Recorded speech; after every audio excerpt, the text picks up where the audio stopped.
Have you ever heard of nature's favorite number sequence? It hides a fascinating secret, a pattern so simple yet so powerful that it literally shapes the world around us. But inside that beautiful elegance, there's a trap so bad it can bring even a powerful computer to its knees. So let's dive in and see what's really going on. Okay, so where do we begin? We start at the very beginning with the simplest number you can think of, 0. From there, we just add 1. That's it. These two numbers, 0 and 1, are the seeds. They're the building blocks for everything that's about to happen. Now, here's the magic rule, the only rule you need to know. Each new number is just the sum of the two that came right before it.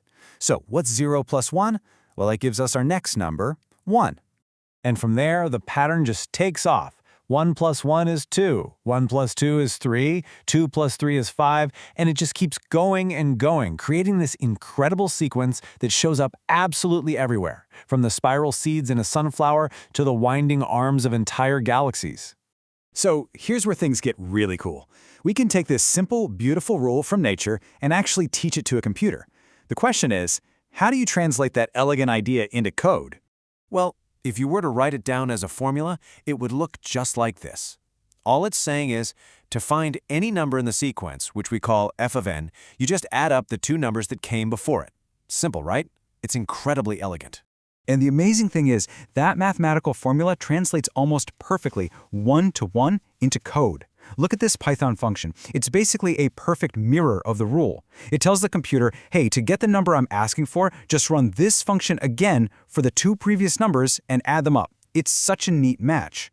But here comes the twist.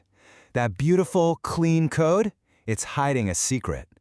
The way it works is, well, it's magical in how it's structured, but it is absolutely terrible for performance.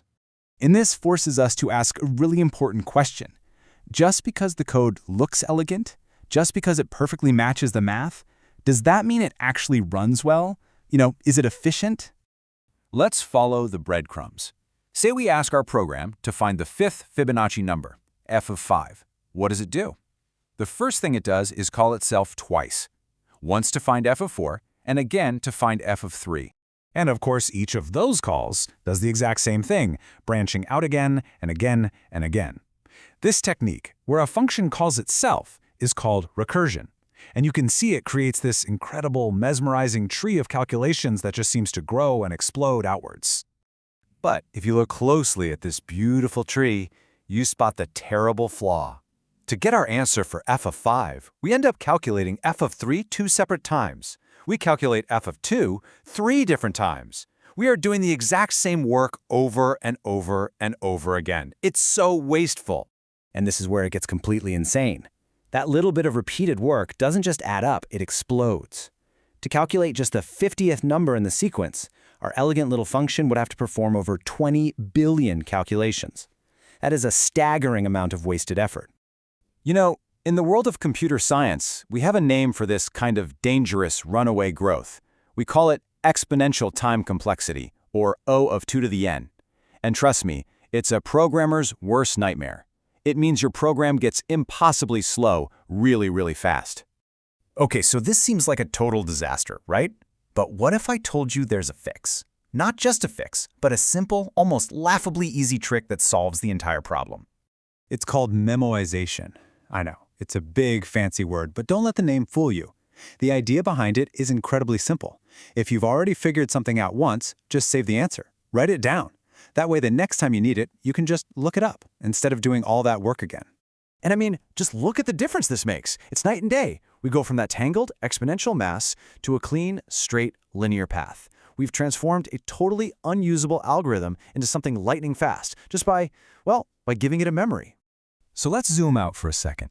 Why have we spent all this time on what seems like a simple math problem? Why does any of this really matter? Because this was never really about the Fibonacci sequence. It's about a fundamental way of thinking. This pattern, recognizing where you're repeating work and then figuring out how to stop, that's the absolute foundation of a super powerful technique called dynamic programming. And learning to see this stuff is what separates pretty good code from truly great code. Honestly, being able to spot these hidden inefficiencies and knowing the simple tricks to fix them, that's more than just a programming skill. That's the secret sauce. That's a core piece of what engineering excellence is all about. And that leaves us with a final, kind of exciting thought, doesn't it? The fix for this problem was astonishingly simple once we saw the hidden pattern.